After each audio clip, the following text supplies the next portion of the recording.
Hello everyone, thank you so much. I'm so glad that you're here, and my name is Dr. Victor Ishaya. Thank you for following me and thank you for liking my page. Facebook, the song in the background is not by me. This is a disclaimer, please, ahead. It's by Julie True. Yeah, so the song is not mine. Like I said earlier, I want to welcome you to my mentorship and leadership page. And I know you will be increased and you will also be blessed. I keep saying this. Every opportunity that you have to lead. Okay, before I say that, I can see people already on the broadcast. Let me know who you are. Just type in the comment box. Let me know where you are watching from. I would really love to know that. Today, in the next 5 to 7 minutes, I want to give you tips on leadership and legacy, the S.O.B of leadership. So I was about to say something, and I will love you to share this broadcast on your timeline. Tag your friends. It may just be that is what the person that will watch this broadcast on your timeline needs at this time. So I was about saying something. I said, every opportunity that you have to lead is an opportunity given to you to impact people's life. It's an opportunity given to you to learn. And it is also an opportunity to grow. These three things must never leave you if you are a leader or you are an aspiring leader. Every opportunity to lead people is an opportunity for you to grow. It's an opportunity for you to learn. It's also an opportunity for you to impact. So today, I want to share some tips with you on leadership and legacy. Now, you've heard people talk, when they talk about leadership, you heard people talk about insight, you heard people talk about foresight, you've heard people talk about hindsight. There is another. The fourth sight is called far sight. And the far sight of the sights is actually what legacy stands for. So when you're talking about hindsight, that is leaders learning from what they have gone through, what has happened before. Excuse me. When you talk about insight, is the present situation you are in. What are you learning from? What are you understanding? Foresight is God. You are asking God to give you understanding into the next thing.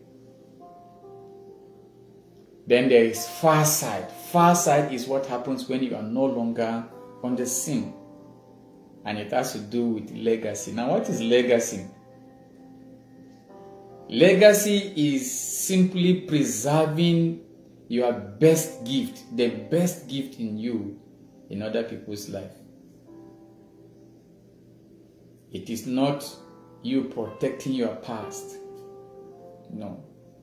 We have situations and scenarios in leadership that because of what people have done, and when they are leaving the office, you discover that they just want to make sure that they do everything to cover up their past. And then as a result of that, they try to get people that will be there. They try to get their allies, their friends, even if they are the wrong persons. In the morning, I posted something on this particular page. I said, part of legacy is this. It's obvious that nobody lasts on the stage forever. So I said, whenever you are going to leave, as a leader, when you are leaving the stage and you're going to pass the baton to another person, and that's all about legacy. There are 4 things that must be in your mind when you are passing the baton to the next generation. You want to preserve, you want to leave a legacy. Number 1, never hold the baton so tight. I'm going to do a teaching on this thing, on these 4 things in the near future on this platform. So always try to make sure that you check out what is going on here. Never hold the baton tight. There are people that will never want to let power go. They cling on it until they die with the position in their hand and the power in their hand. You won't leave a legacy like that. And then I said, number 2, if you are passing the baton, always look for somebody who is in front of you. That is, there must be somebody by virtue of your leadership capability or your leadership influence. You have raised people or somebody that is better than you when you are at the terminal stage of your life on the stage. So always hand over the baton to the person that is in front of you, not the one that is behind you. Never allow selfishness, except if you want to destroy the system. And that's what we have very common, we see in Africa.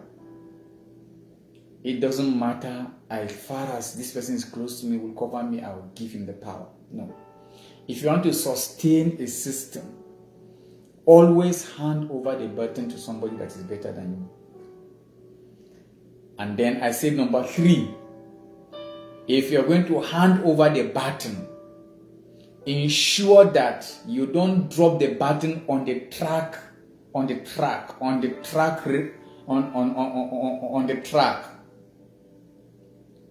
Yes. That means there must be somebody that you have prepared. If you really want to leave a legacy, there must be somebody that you have prepared already, so that when you are leaving, you don't just leave the place empty. So that is what I mean by don't drop it on the track. What do you do? Number 4, place it firmly in an open hand. So there must be somebody that is willing and ready to receive. It is very possible for people to be available, but they are not usable. So I have this, my slogan or my quotation as far as leadership and followership is concerned. I said, you are effective anywhere you are when you are available and when you are usable. I will leave that there. Now, I want you to take note of the following things. The S.O.B in leadership. Moreover, before I go on to that, I want you to also know. You know, the last time I came here on the broadcast, I talked about levels of influence in leadership. And I said the levels is actually your location. And I told you that there are 5 levels of influence in leadership. And I said that you need to identify and locate your own level, your location of influence. Now you must know, if you are a leader here and you're going to stumble on this broadcast, that anytime your level of influence increases, your salary also increases. When your salary increases, what they are telling you is that we are increasing your salary because you've been promoted. They have raised your rank, right? Yes. But indirectly, they are telling you that the problems you're going to be solving have also increased. So any promotion you have in your place of work, if you move from one level of influence in leadership to another, they increase your salary. It simply means that you are going to have more problems to solve. That means more responsibility is coming upon you. So in the church, in your organization, wherever you are in the society, whosoever that is being promoted and your level of influence has increased, it signals a higher responsibility and then more troubles for you to solve. The S.O.Bs in leadership. I coined this word this acronym S.O.B, and it means structure, order, and boundary. These three things are very, very, very important at every level of leadership. I will start with structure. John Adam Quincy is a former president of the United States of America. He said something. He said, whenever your life influences people to dream more, to do more, inspire more, achieve more, you are already a leader. So never you ever think that leadership, I'm talking to people that have a portfolio, that have position and so on. No, I'm talking to you that is watching now or that is going to watch this broadcast later. Now, structure. Structure is very important, and it simply means the arrangement and the relationship of things. And this time around, we're talking about people. It could be people. It could also be inanimate objects. So structure is very, very important. I will not talk much about that, but I want you to know, if you are watching me, my pastor back home, during most of our leadership classes and lessons, he always tells us this, and that's what I'm going to leave you with as far as that structure is concerned. He said, you structure to grow. You do not actually grow before you structure. It's very important. You structure before growth will come. So if you are there, you are in an organization, you have a very small business, you have a very small place that you are leading.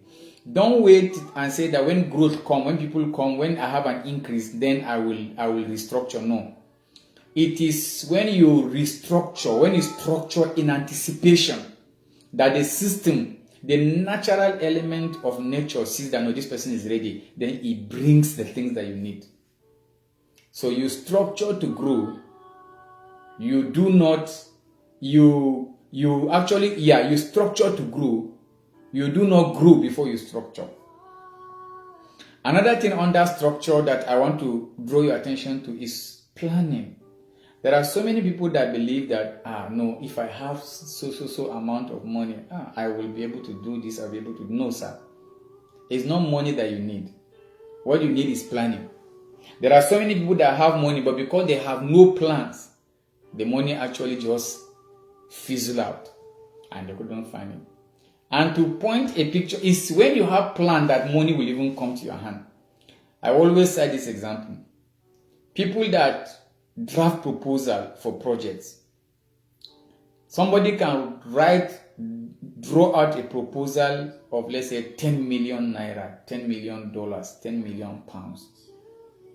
Take it to the bank or a funding organization. The organization will look at it. The things that are in that proposal are actually not there physically. But the funding organization look at it when they see how extensive the planning is, the structure of the proposal is, they will be ready, they will approve it, and they are ready to put their money into it. That's because there is a plan has gone into that proposal. They could see practically step by step that yes, when we put our money here, we know that we're going to actually recoup it. So you need to be a planner as far as if you are a leader, and it's very important. Number 2, order. Very important. Now, you see, even God himself, when he was going to create, he didn't create in chaos. He established order before he started creation. So listen to me. You are not going to achieve anything without order. You must have order in your organization. You must have order in your system. You must have order in the unit where you are. There must be order in your family before you'll be able to actually create things, before things can actually move. Things does not work in the presence of chaos. Chaos brings stagnancy. It signals stagnancy. I always want to use warrant in scripture to back up what I'm saying. Jesus Christ, when he was going to feed the 5,000, he asked the disciples and told them that make the people to sit down in groups of 50, groups of 100. Let them sit in an orderly manner.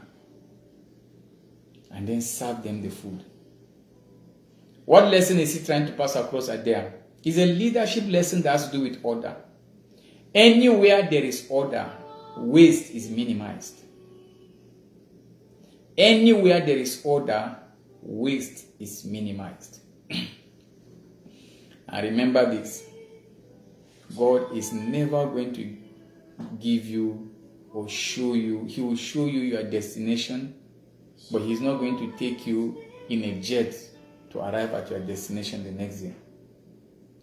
God will give you steps to your destination. The only thing is that you are the one that will determine your strides. That is why never accept or believe people that will tell you that it took me 10 years to get to this place. It may not be the same with you. The time that you're going to arrive at your destination is determined by your yieldedness and the structure and the system that you have in place. Last but not the least, boundary. Boundary means limit. This applies to both leaders and followers. You need to set limit.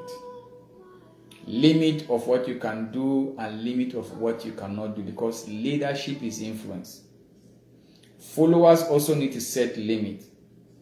Limit about how far they can go with their leaders in terms of sensitive things. There is these things that go on social media you see among young people that always criticize men of God, fathers of faith.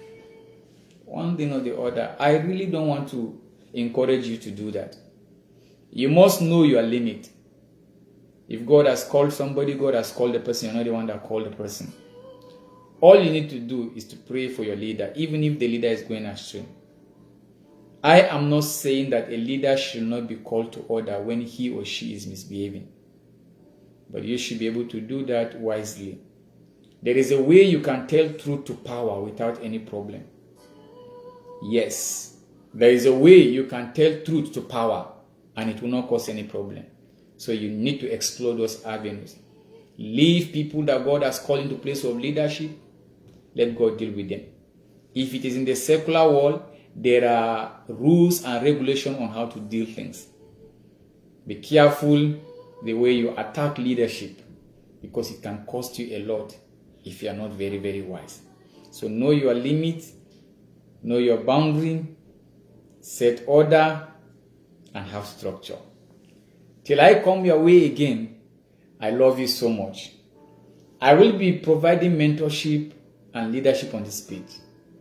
And very soon, I will be running an intensive class and courses on leadership and mentorship on this platform. I'll be looking forward to actually see you. I want you to follow this page and recommend it to your friends, because I know they will be blessed. And please, don't forget to go and write a review for me and leave a review. Let's know if these things that I'm sharing here, what you are finding on this page is worth hearing or is helping. Leave a review for me and be very sincere in your review. Don't be emotional, and I know the Lord will bless you. Thank you so much. Till I see you again. Remain impactful, remain growing, and then always learning. God bless you.